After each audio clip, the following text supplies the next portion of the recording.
क्या आपने कभी सोचा है कि एक तरफ हॉलीवुड हर साल दर्जनों ग्लोबल ब्लॉकबस्टर्स देता है और दूसरी तरफ बॉलीवुड में उसी साल आधी फिल्मों को डिजास्टर कह दिया जाता है?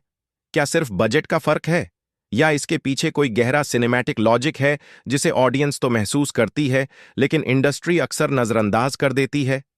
फिल्म इंडस्ट्रीज को समझने के लिए थोड़ा पीछे जाना पड़ेगा।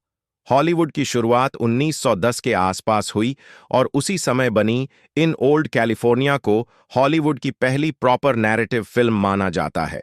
वहीं इंडिया में 1913 में दादा साहेब फाल्के की राजा हरिश्चंद्र ने बॉलीवुड की नींव रखी। लेकिन फर्क ये था कि हॉलीवुड शुरुआत से ही टेक्निकल डिसिप्लिन, राइटिंग सिस्टम और स्ट्रक्चर्ड फिल्म मेकिंग के साथ ग्रो हुआ, जबकि बॉलीवुड ज्यादा आर्टिस्टिक था पर उतना ऑर्गेनाइज्ड नहीं। यही फर्क आज तक दोनों इंडस्ट्रीज में दिखता है। सबसे बड़ा डिफरेंस आता है प्रोसेस वर्सेस फॉर्मूला का।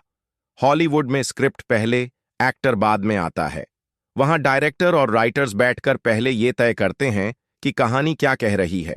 बॉलीवुड में कई बार पहले स्टार फाइनलाइज होता है, फिर कहानी उसके अराउंड बेंड की जाती है। हॉलीवुड पूछता है, हम क्या नया क्रिएट कर सकते हैं? बॉलीवुड पूछता है, पिछली बार क्या चला था? यही सोच स्टोरी टेलिंग की क्वालिटी पर सीधा असर डालती है। अब बजट की बात करते हैं।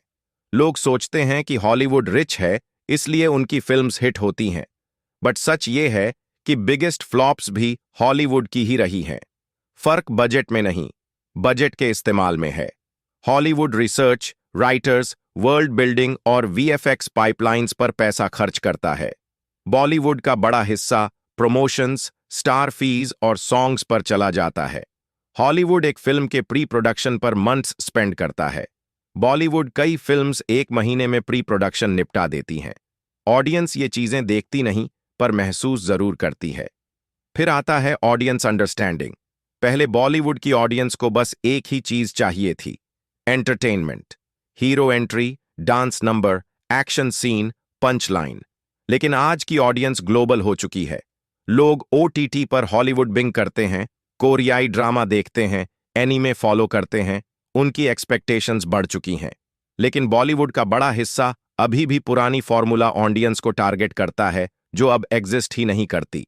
ऑडियंस कहती है स्टोरी दो, इंडस्ट्री जवाब देती है स्पेक्टिकल दो, और यही मिसमैच फिल्म को गिरा देता है। हॉलीवुड रिस्क लेता है। वहां विलन भी लीड बन सकता है, जैसे जोकर। मेन कैरेक्टर मर भी सकता है। कहानी अनकंफर्टेबल हो सकती है। लेकिन बॉलीवुड सुरक्षित खेलता है। हीरो परफेक्ट होगा, हीरो हारेगा नहीं, ब्रांड इमेज खराब नहीं होनी चाहिए। लेकिन ऑडियंस परफेक्शन से ज्यादा रिलेटेबिलिटी ढूंढती है और यही हॉलीवुड की बिगेस्ट स्ट्रेंथ है। वर्ल्ड बिल्डिंग भी ह्यूज डिफरेंस लाता है। हॉलीवुड आपको ऐसी दुनिया में ले जाता है जहां आप खो जाते हो। Marvel, avatar, Harry Potter, mission impossible, ये सिर्फ मूवीज नहीं, यूनिवर्सेस हैं। बॉलीवुड में ज्यादातर केसेस में यूनिवर्स नहीं बनता। स्टार का यूनिवर्स पहले से बना होता है और फिल्म उसी में फिट की जाती है। स्टोरी स्टार्स पर भारी पड़े तो फिल्म चलती है, स्टार स्टोरी पर भारी पड़े तो फिल्म रिस्की हो जाती है। सबसे बड़ा और पेनफुल फर्क राइटिंग का है। हॉलीवुड में एक स्क्रिप्ट के 8 से 12 ड्राफ्ट्स नॉर्मल हैं। बॉलीवुड में 2 से 3 ड्राफ्ट्स भी बहुत माने जाते हैं। हॉलीवुड राइटर्स रिस्पेक्टेड और वेल पेड होते हैं।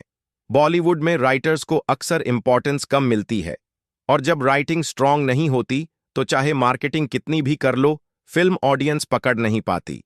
ऑडियंस कहानी को कभी माफ नहीं करती। मार्केटिंग भी दोनों जगह अलग माइंडसेट से होती है। हॉलीवुड शुरू में ही साफ कर देता है कि फिल्म इमोशनल है, साई-फाई है, कॉमेडी है या थ्रिलर। बॉलीवुड कई बार ट्रेलर में कुछ प्रॉमिस करता है और फिल्म में कुछ और डिलीवर होती है। ऑडियंस चीटेड फील करती है और यही फ्लॉप का सबसे बड़ा साइलेंट किलर है। तो फ्यूचर किसका ब्राइट है? सच कहूं तो हॉलीवुड पावरफुल है, लेकिन बॉलीवुड पोटेंशियल है। अगर आपको सिनेमा की दुनिया को ऐसे इंफॉर्मेटिव तरीके से जानना पसंद है, इस वीडियो को सेव कर लेना और कमेंट्स में बताना आपके हिसाब से बॉलीवुड या हॉलीवुड किसका फ्यूचर ज्यादा प्रॉमिसिंग है।